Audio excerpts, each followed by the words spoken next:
Scenes from the Spectrum back at it, episode 15. Another yeah. off-season edition. This one, new schedule, I guess. There's so many things to talk about. We'll get into that right now. Tony, hit the music. Here's Ilyasova. Here's McConnell. Can he get it off? Yeah! And the Sixers win it! 7 seconds to play. Iverson against Gill. The crowd on its feet. Allen for the win! Yes!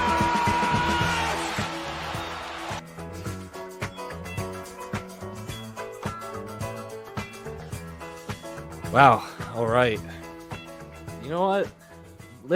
We just got to get right into it. Obviously, Mark Zumoff, beautiful voice, but we got a lot of stuff to talk about, a lot of stuff on our minds, debates, new things coming out, some crazy stuff. Tony, hit the music while we go through our headlines. Crazy week. Kevin Durant withdraws his trade request. Ben Simmons might play center for the Nets.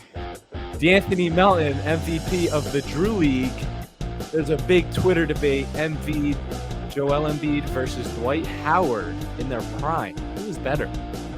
New City Jersey League for the 76ers. Do you like it? I certainly don't. New NBA schedule has come out. New rival week. Blockbuster Jazz Lakers trade. Actually, I wouldn't call it a blockbuster. It was a little trade. Give a little Phillies update to end the episode out, and that's what we got for you today. How are you, Graham? I am fantastic. Actually, I am finally here to do an episode. Yeah, we missed last week's episode. I mean, because of me. Me and our producer Tony were sitting here, and we waited until like midnight. Graham never showed up. He stood us up. He stood us up. My bad. I've been very busy as of late. Probably why you haven't seen me on Twitter much, because I just haven't been on Twitter. There's really nothing to it. But yeah, I have actually been catching up on NBA news. I'm not getting it, within a matter of seconds anymore. I actually gotta actually hunt for my NBA news. So shout out to the No Dunks podcast every morning, holding it down. And also Sixers Facebook groups are just phenomenal. So if you're not on Twitter, Sixers Facebook groups are hilarious. I bet, because Facebook people go crazy. Yeah, because there was people like, I wouldn't trade Thibault for Kevin Durant. All the it was hilarious. It was hilarious. Lord. You get a good laugh out of Sixers Facebook groups. If you're in one, you know exactly what I'm talking about. But yeah, I think I need to join Facebook just for that reason. Yeah, it's hilarious. It's top tier comedy. But Kevin Durant, we kind of all saw this coming, because there is literally no market for KD in the NBA. It's like you have like one of the greatest players of our generation, and him requesting that trade kind of screwed everything up, for a few weeks. But, the thing was, who was going to make that trade package for him? It was going to be the biggest trade in NBA history, but no team was willing to give up so much and so much of their future to get Kevin Durant. Nobody was willing to do it. The Nets saw it. Their front office did. Kevin Durant saw it. So he withdrew his trade request, and I think he's ready to play all 4 years left on his contract for the Brooklyn Nets. So, I kind of saw it coming. There was nothing they could do. No trade package that the Nets liked. Yeah, I wouldn't say that he's locked in as a Brooklyn Net for the next 4 years. I think when the trade market kind of dies down a little and suitors become more available, because the Rudy Gobert trade really messed everything up this offseason. Broke the market. Because not only was that a ridiculous trade for someone like Rudy Gobert, when someone like Kevin Durant says that he wants a trade, you have to one up, because he's way better than Rudy Gobert. You can't give him a Rudy Gobert not package even for on less. The same level, not even comparable. And so when KD makes the trade, everybody's saying, well, let's see what happens to KD. And so that's why it's one of the most boring off seasons, really, trade-wise and signing-wise. There was so much news that was ready to go, but people were like, or front offices were waiting to see what would happen with Kevin Durant. What would be the market for KD? I'm sure there was plenty of teams calling for Kevin Durant, but the Nets had no reason to trade him off for nothing more than royalty and setting him up for future for the next 20, 25 years. And there was no team that in this current market made sense to trade for Kevin Durant. Even the Thunder, who have the most picks and the most young capital, never made sense to go out and get someone like Kevin Durant because the teams that had what might be the draft capital and the young players and superstars, it never fit their timeline. When you look at the Thunder or the Pistons or the Houston Rockets, none of those teams would really need Kevin Durant right now because Kevin Durant needs to be on a contending team with other superstars.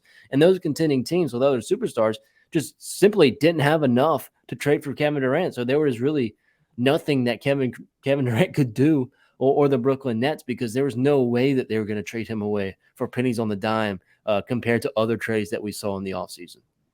Yeah, absolutely. I mean, you look at the contending teams that, Kevin Durant wanted to play for, they just weren't willing to give up the package that the Nets were asking for. I mean, you look at maybe even the Celtics, they wanted Jaylen Brown plus more. The Celtics weren't willing to do that. They just came off an NBA Finals run. They want to run it back. They don't see why they should trade away Jaylen Brown, depth, picks, for Kevin Durant. And yes, while Kevin Durant is one of the greatest players of our generation, you're trading a lot, and then you might set yourself back even more with giving up so much. Yeah, and it's going to be really interesting to see the Nets now with everything that's happened, because their three main guys, Kyrie Irving, Kevin Durant, and Ben Simmons, have all had major controversy around them in the last year. This is not 4 or 5 years back. This is all while they were on the Brooklyn Nets. They've had this major controversy. So that's one of the biggest things looking out for the Brooklyn Nets is how are they united as a team, because they seem, out of any other team in the NBA, they seem the most divided right now, and the Lakers are a close second. So that's going to be one of the biggest things to look for, because there's been a lot of teams with a lot of good talent, but you have to be an NBA championship team. You have to have that camaraderie, like we saw the Boston Celtics do. The Golden State Warriors have one of the best ever when it comes to that. The Nets, they might have the talent on the court, but other than that, it's a lot of big question marks, especially with Steve Nash at the helm. We have no clue what he's going to be like when it comes down, past the second round of the playoffs, because he's never seen it. And to be honest, he hasn't done a good job in the locker room as of right now since he's been in Brooklyn. So those are a couple of things that just really stand out to me. And yeah, you look at it, 7-Eleven's back. Kyrie and Kevin Durant, along with maybe Ben Simmons can have his 16.99, but it just doesn't look feasible that they're going to be a championship team as of right now. I can't call them a championship team. They have a championship roster, but they're not a championship team. See, you say they're not a championship team, but they're a championship roster. That comes back to as people say, talent wins championships, but in my words, chemistry is very underrated in winning a championship. And I don't think the Nets have it. And they're not even near probably the bottom of the NBA of kind of chemistry on the team. But, as we talk about Ben Simmons, a report came out the other day that they may want to try and play him at center. And that's kind of interesting to me. Even though when he played for Philly, I wanted him to get more center minutes, because obviously we didn't really have a good backup center, especially in that Hawks series. Dwight Howard was almost unplayable. Obviously wanted to see him there, but I don't like it. I don't like the idea of throwing him at the 5. I think even though he is a fantastic defender, I think there is a majority of the big men in the league would absolutely bully him. Yeah, that's one thing that he really has to look out for is getting bullied. And the main thing about that is you put him at the 5, you put his best attribute out of the equation, which is perimeter defense. Maybe he can play the 5 offensively, and defensively he doesn't. Maybe you have a post player at 4 that can guard 5, but you want him on your best perimeter, on the other team's best perimeter scorer. And that's where he excels. And that's where you're going to get a lot of points in transition off of steals or deflections or bad shots in the shot clock from Ben Simmons, and him wreaking havoc on the perimeter wise, because he is one of the best at doing that. Yes, he can guard a center, but like I said, while he can do that well, his best attribute is perimeter defense. And so that's going to be very interesting to see him at the 5. Offensively, I love it. I think that he was kind of forced into being a point guard because he couldn't shoot. So we couldn't stick him there. But you could stick him at the 5. There's plenty of 5 that can't shoot and aren't point guards.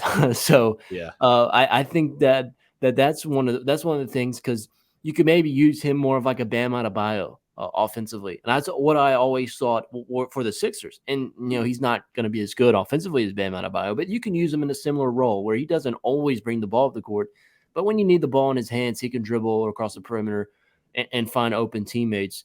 But the biggest thing for him is when he gets into the post, he's either going to have to win his one-on-one, because that's what it's going to be for him. It's going to be one-on-ones. He's not going to get help defense from Kyrie's defender or from Kevin Durant's defender or Joe Harris. Or is he? I don't even know if he's on the Nets anymore, but they will have shooters around them. I think he is. But, I think that, like, Ben Simmons, he's got to win one-on-one if he's playing the 5, because that's what it's going to be. If he can't win a one-on-one when he's playing the 5, I don't see him being in the NBA much longer, to tell you the truth. Yeah, I think a big problem is how they use them, and obviously that was one of the things that Philadelphia's coaching staff did wrong when he played in Philly. He just didn't use them right to the best of his abilities, especially on offense. But I think the 5 would be a good spot for him, like you said, that kind of Bam Adebayo type of role. Yeah, offensively, I love it. I think it's a match made in heaven, especially when you have 2 ball handlers like KD and Kyrie. But if you're up against a bigger center, over 7 foot maybe, and maybe even a strong center like Joel Embiid, you're gonna have some problems down low. You're gonna have a lot of mismatches, and you're gonna have to throw double teams at the centers playing against Ben Simmons. Yeah, and I think that he's gonna have success for sure if he's a center. I think that because he's gonna be in a new role, something that is new to him, so he can kind of relearn basketball, and that's what you need when. Do we know if he even likes playing center? Because obviously, Ben Simmons, he wants to do whatever he wants. And usually most of the time he gets whatever he wants. So maybe he doesn't even like playing center. And then, there's a whole problem there. There's a big chance. But defensively, if he plays the 5, he's going to get, mauled by a lot of the centers. But he might actually have success against guys like Adebayo or few Jokic. Centers. Like, I could definitely see Ben Simmons as a 5, holding Jokic to 3 from 16 from the floor. That's definitely a possibility. But other than that, you want him guarding the Donovan Mitchells, the Zach LaVines, the Devin Bookers of the world, those sneaky guards that are great shot creators and have the ball in their hands. That's where he is his best defensively. So that's one thing for the Nets that they're really going to have to figure out. And they're going to have too many guys that want the ball in their hands because Kyrie is going to be the point guard. They're going to have a shooting guard. They're going to have Kevin Durant, and hopefully they're going to have a 4 who can play the post or at least defend the post, and then Ben Simmons who wants the ball in his hands. So do we know who their 4 is? Not exactly. I would like to see through training camp to really see the Nets, because starting 5 is going to be good. It's the bench.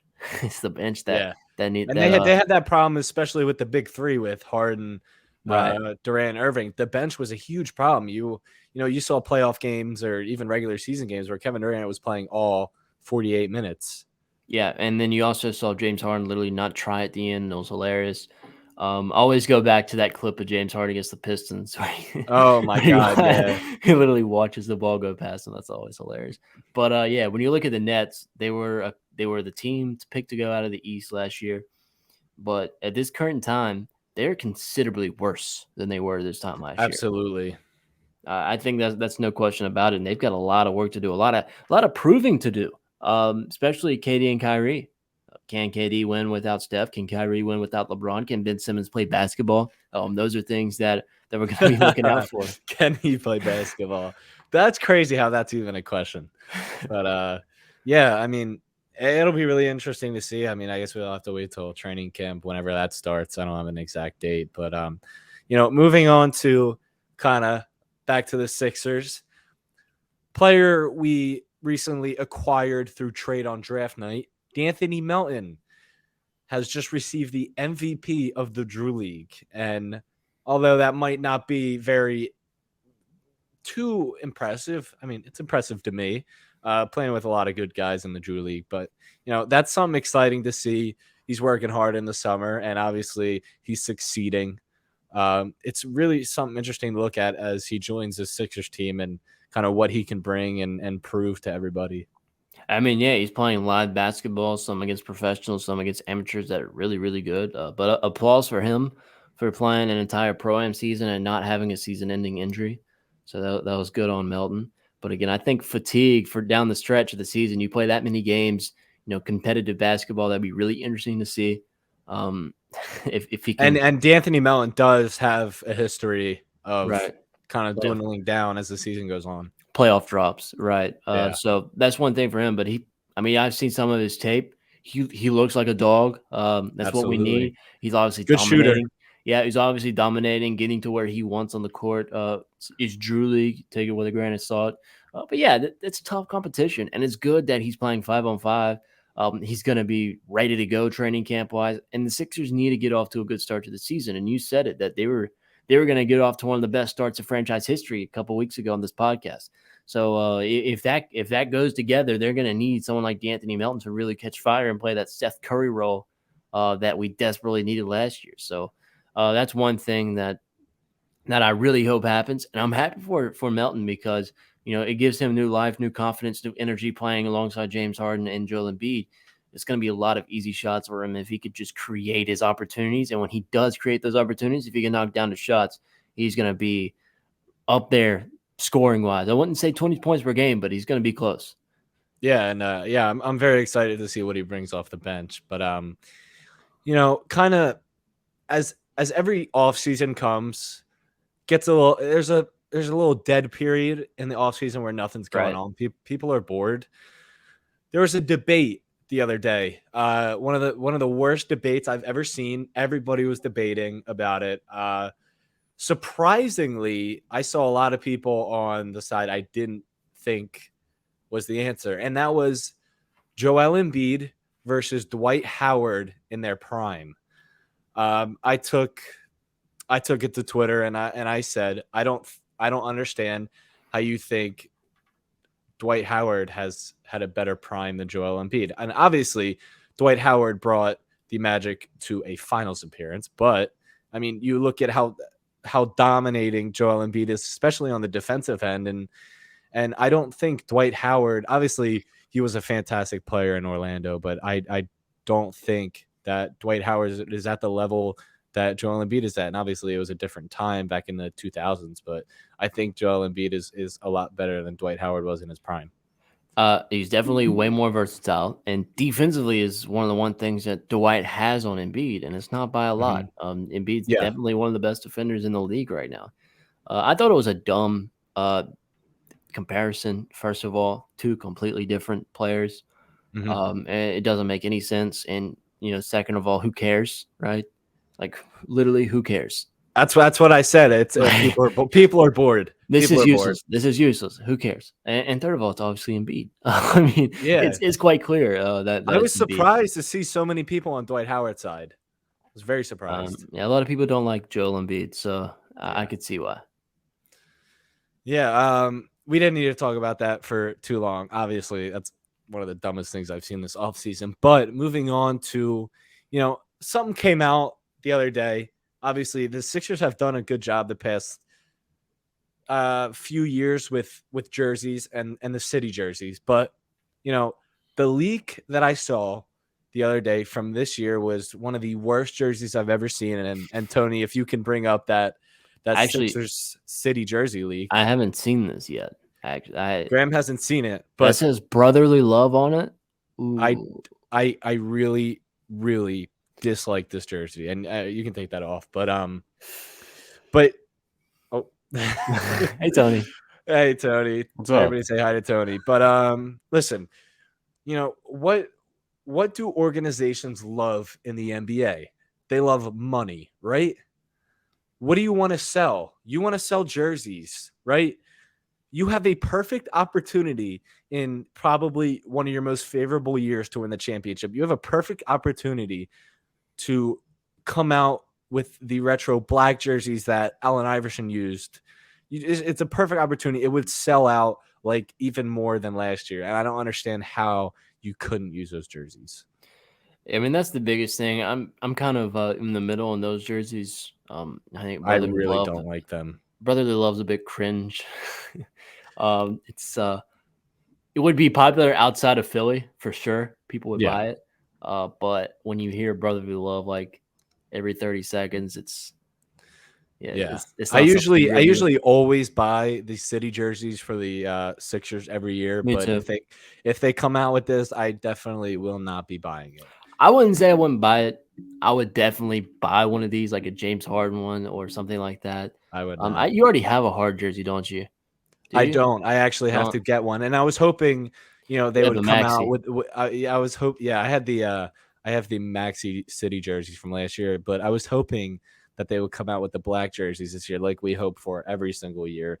I mean, if they came out with the black jerseys, you could see me buying 3 or 4. Literally, like I would have to buy the entire roster. I would have to buy. I would have to buy Harden, Embiid, and Maxi at least. I would go Niang for sure. I need myself a Niang jersey. Yeah, I like Niang jerseys go hard. Yeah, 100%. Definitely not a Matisse Thybulle jersey. No, I wouldn't go Matisse. My friend has one, and a Matisse jersey. Yeah, he has it. I think it was the city jersey from the Al Horford year. Ooh, so was that the I'm trying to think what that was the white jersey with the stars around? No, that was the year before. That was the year before. I don't remember the Al Horford year. I try to forget the Al Horford year. Yeah, the year after was the Ben Simmons jersey. Which one's it? Wait, what was the city jersey? Which is the black one? The black one. Oh, right. The yeah, I know what you're talking about. Yeah, but no, I just don't like. They have a perfect opportunity to bring out the black jerseys again. I don't see why they don't. We ask for it every year, and they never give it to us. Yeah. What was last year's again? Last year's was the Spectrum.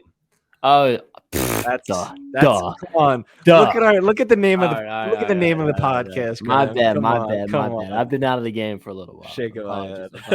Spectrum, but I would like to keep those. Yeah, or make those like an alternate, like we had the red one year. Take away the red jerseys, please. They are the most cursed jerseys in NBA history. Like them. Actually, yeah, they're cursed. I kind of like those jerseys, the red, new flavor. But actually, I have a Ben Simmons red though, so. I used to have my Ben Simmons jersey. And white? Was it a white one? I had a it was a red one, actually. Red one? So we both had red Ben Simmons. Tony. Yep. What Ben Simmons jersey did you have? I had the blue one, like just the away. Do you still have it? Yeah. No. You used to I got rid of it. We don't talk about that. We don't talk about that. Yeah. My favorite jersey right now. Did you burn your Ben Simmons jersey? No, I threw it in the pond. That's good. I burned my it was the day it was the day it was the day the Nets got swept by the Celtics. I looked at my closet, I said, you know what? It's time. And my family was having a little gathering out back with the fire pit, and I said, it's time. Get out of my closet. That's basically Tony, what did you do? You go to Goodwill? I gave it to someone. You did that? Huh? Were they a Sixers fan? Ben Simmons fan. Ew. So, and you're friends with? Are you friends with this person? Or you just gave it to him? Not anymore. No. Oh, good. Yeah, don't worry. Some kid in my hometown's walking around with a Ben Simmons and a Carson Wentz jersey they got from Goodwill. Disgusting. I mean, from Goodwill? Yeah. It's actually not a bad pickup. I'm helping the less fortunate. Yeah. Or the 22-year-old college kids that go thrift shopping. One of the two.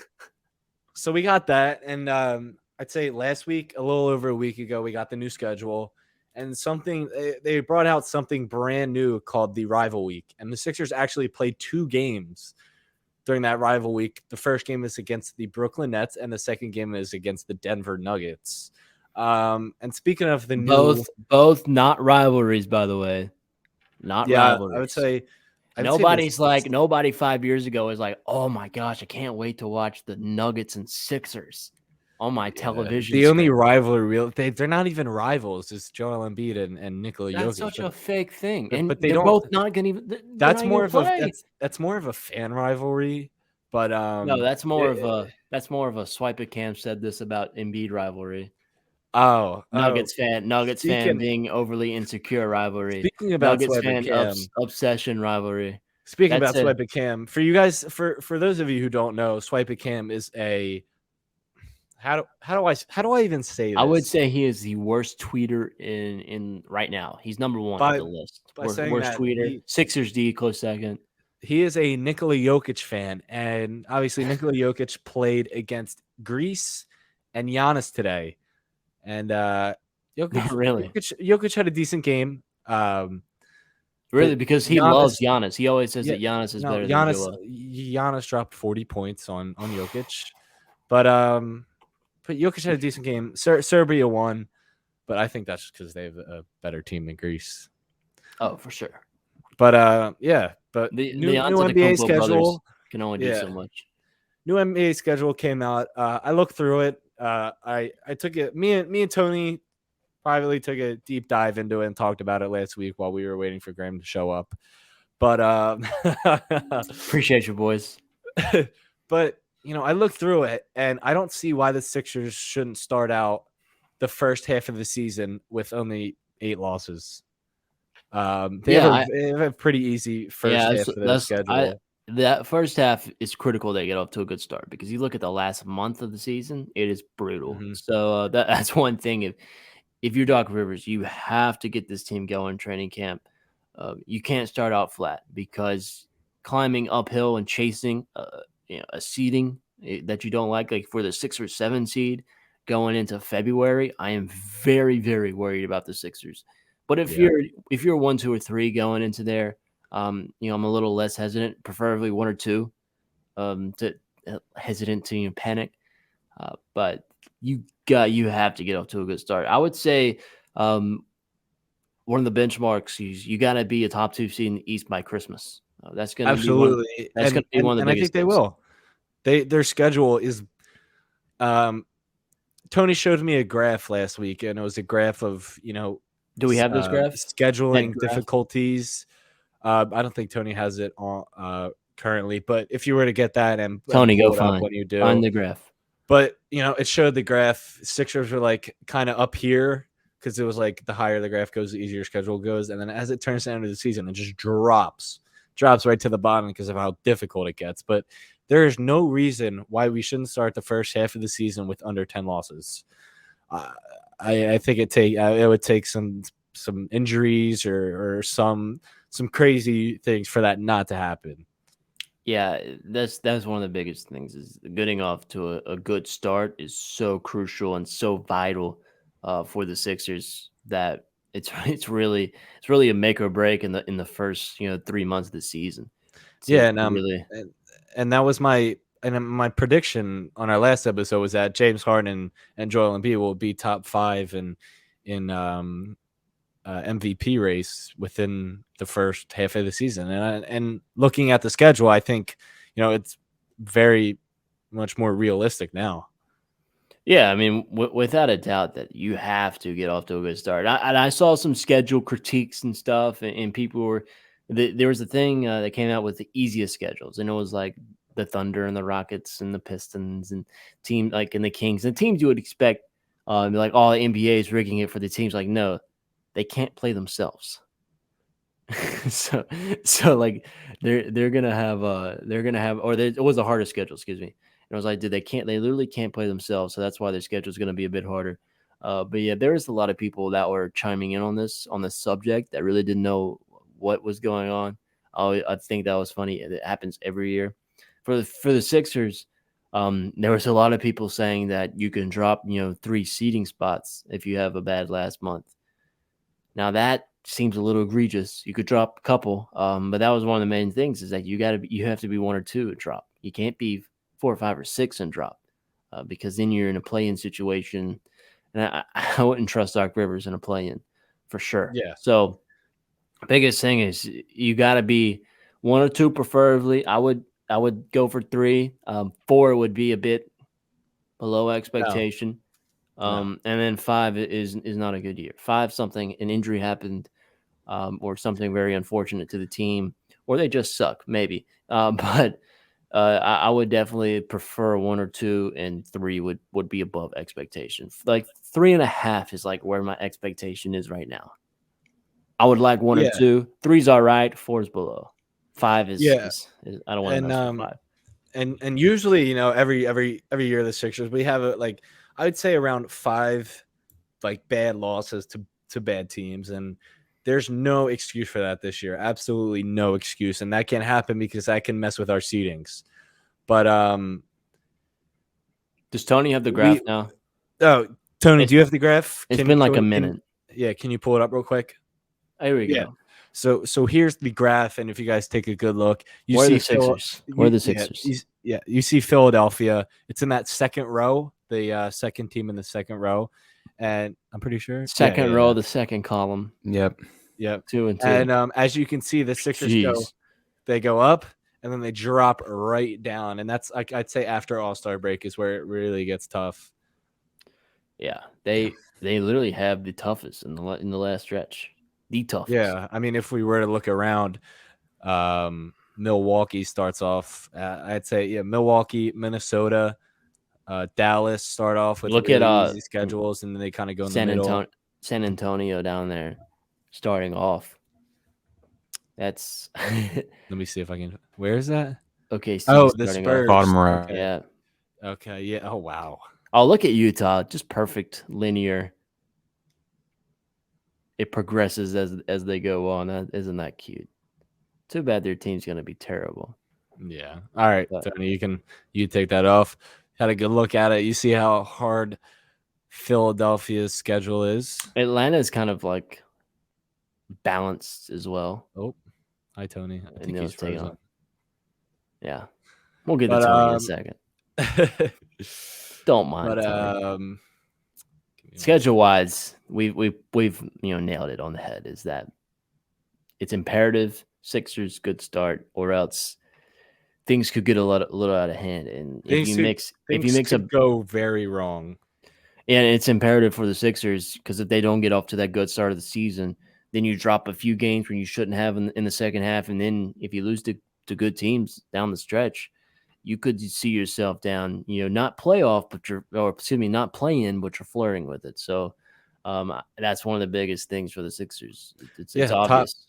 Top 5 goal of the season: get off the first half of the season right, and no bad losses because we have a few of them every year. Yeah, like we said, bad losses are going to come eventually. Maybe 2 or 3 instead of 4 or 5. This year would be preferable, or less. But like we said, 1 or 2 seed by Christmas, and we're happy. Even if we're the 2 seed, if we're like 2 games back by Christmas, then everything's good. Other than that, things could go a little haywire. Yeah, and some news around the league happened a couple nights ago, but the Jazz and Lakers made a trade. The Lakers sending THT and Stanley Johnson for Patrick Beverley. Patrick Beverley is now a teammate with Russell Westbrook, and that's interesting because they hate each other, and that kind of sparks up a lot of questions. Does that mean Russell Westbrook is on the move? And a lot of people were coming out and talking about, possible destinations for Russell Westbrook, and the Indiana Pacers came up as a possible destination. They could trade. What I saw was the most was Russell Westbrook and 2 first-round picks for Buddy Hield and Miles Turner. I don't see why the Pacers would take it, but I don't know where it came from, but everybody is saying it. So I think Russ stays. I thought he was already staying, but with this Pat Bev trade, it kind of confused me later. He's staying because you think so? What Pat Bev does is he brings perimeter defense. The Lakers didn't have good perimeter defense last year. You also bring in another non-reliable shooter, I would say. He can shoot the ball. His Minnesota numbers were down for sure, but I wouldn't call him super reliable though. No, I wouldn't call him reliable. He can knock down a shot though, and that's one of the biggest things is when you have LeBron James, you just need to build around him. Not necessarily at this point of his career with shooters because he can shoot the ball himself. So it's not, the Miami Heat days when you needed shooters around him. That was the biggest thing. Shooters, or even with the Cavs. Now it's, LeBron can shoot for himself sometimes. So Yeah. Pat Bev defensively gives a lot of Laker upside, and he's gonna fight. He's gonna go for loose balls. He's gonna bring that intensity, something that the Lakers lacked last season. He's gonna like you said, intensity and energy. Something that if you watched a majority of the Lakers game, they had no heart. Right, they were flat. They were super flat, and that's what's so big about Pat Bev. It's a player you hate playing against, but a player you would love to have on your team. And he can create more of a fuel for that team. And if they're going to be healthy, they're going to be really good. They're going to have Anthony Davis healthy. They're going to have LeBron James healthy. They're going to have Pat Bev, a healthy AD, right? And they're going to have a Russell Westbrook who has a lot to prove in this current role as he's now getting acclimated, to not being the main guy anymore. And I think there's a lot of good things that come out of this trade for Pat Bev, and a lot of them indirectly or directly help Russell Westbrook. It takes a lot of load off his shoulders on the defensive side of the ball. He won't have the ball in his hands as much, which is good. And he can really find his way to make more or create better shot opportunities for himself, for Russell Westbrook. Even if they have beef, I'm sure it'll get squashed while they're at the Lakers. It's just on the court beef. Something that can be squashed very easily, such as like what Joel Embiid and Andre Drummond did. It's just on the court beef. Yeah, and I'm sure that we're not going to hear about it while they're at the Lakers together. Maybe, when they've parted ways since then, there'll be, a rumor mill about what happened when they're at the Lakers, or they don't like each other now. But when they're on the team, they're going to keep it professional. And I think this is a bonus trade for the Lakers because you get rid of THT. They won't have to pay him. They actually get something back for THT instead of letting him walk. And he didn't pan out to be anything. You look at who they didn't trade for because of THT, and that was Kyle Lowry a couple years back. Yeah. So that big mistake. Now it's funny to see, we went from Kyle Lowry to you're saying yes to Pat Bev. That's Lakers ownership in a nutshell. Yeah, but that's really the thing. I think it's good for the Lakers. A lot of people aren't seeing the good. Absolutely. In it. No, I think that's the second I saw it, I was like, wow, well, the Lakers really, really got a lot better with that trade. Yeah, and people are just trying to make a meme out of it between Pat Bev and Russell Westbrook, and I get it, but you really don't know about NBA basketball if you think that's really going to be the biggest problem for the Lakers this season. Yeah, but yeah, so I mean that's kind of all the NBA related stuff we had. Kind of a very it's been a pretty slow off season. I would say, but we haven't given a little Philadelphia update in a little bit, and we have that. We're gonna give a little Phillies update. Nearing the stretch of the end of the season, the Philadelphia Phillies have the second wild card spot, just under the Braves. I believe they are 8 games behind the Braves, and Mr. Braves fan Graham over here. Before the show, we were saying that me and Tony were saying that the Phillies would beat the Braves in a wild card series. I mean, of course you're going to say that. And of course I would say no. What's the point? I guess so. I mean, we would still win anyway. And I would absolutely go to a game. Actually, you wouldn't, because all 3 of them, if needed, would be in Atlanta. So really? Unless you want to play one in Philly, they would not. Really? Is that how wild card works? Now it does. Because it used to be just one wild card game. Now it's a series 2 out of 3. All 3 of them, if needed, would be at the home field. Oh, that's stupid. Well, when I'll be at one if they play. When the Phillies win, I'll go next series. But there's your NLDS. Little Phillies update. Bryce Harper comes back really soon. They're looking good. They played very well without Bryce Harper, surprisingly well. A lot of people heating up like Alec Boehm, Bryson Stott. Nick Castellanos finding his groove. Yep. Kyle Schwarber hitting bombs like always. But yeah, they've been playing surprisingly well without Bryce Harper. And now that we get him back, I expect to, come even closer to the Braves. Maybe even take that first wild card spot. I wouldn't, hold your horses. You're 7.5 back from the Braves. Braves are only 2.5 back from the Mets. Could see a lot of shake up there in the first half. Wild card standing wise, never know. Wild card standing wise, Philly just 2.5 over San Diego, which they have their own problems. They're 4-6 right now, but I would expect them to start heating up soon. And then Milwaukee 1.5 back from San Diego. So there's some question marks still there. There's a lot to play for if you're the Phillies. You can't look too far ahead because the Braves have 10 games on the last wild card spot, which is San Diego. So yeah, the Braves are pretty much in the Braves don't have to worry about the wild card. They can just play for the division because it's guaranteed they're gonna make the playoffs. Yeah. And kind of moving around Philadelphia to a team that never gets talked about, or I wouldn't say never, rarely, and that's the Philadelphia Union, who are currently 14-9-4 for this season. They have the number 1 spot in the Eastern Conference, looking to get back to that Eastern Conference Finals, make it to the MLS Finals. They play Saturday, correct? Yep, they play in Colorado. Yeah, that's right. Yep, they play Saturday in Colorado at 7:30. I will be tuning in just like I have to every game. But you guys should, if you guys aren't Union fans, maybe not soccer fans, you should check out the Union. Maybe even go to a game. The tickets are super cheap, and the crowd is like no other. And they're in Chester. They're in Chester. Yep. So they are. It's a good venue, right over the water. Yeah, and now it's time to bring your favorite segment of Scenes from the Spectrum, and that is your tweets of the day. I haven't seen these yet. Me and Tony scoured the entire website of Twitter.com. I wouldn't say that.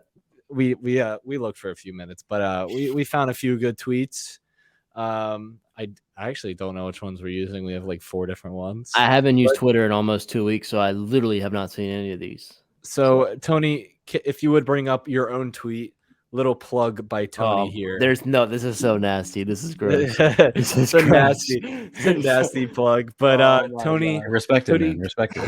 Go give him a follow. You see his @ in the video, and if you're listening on Spotify, it is @BLKTOKAGE.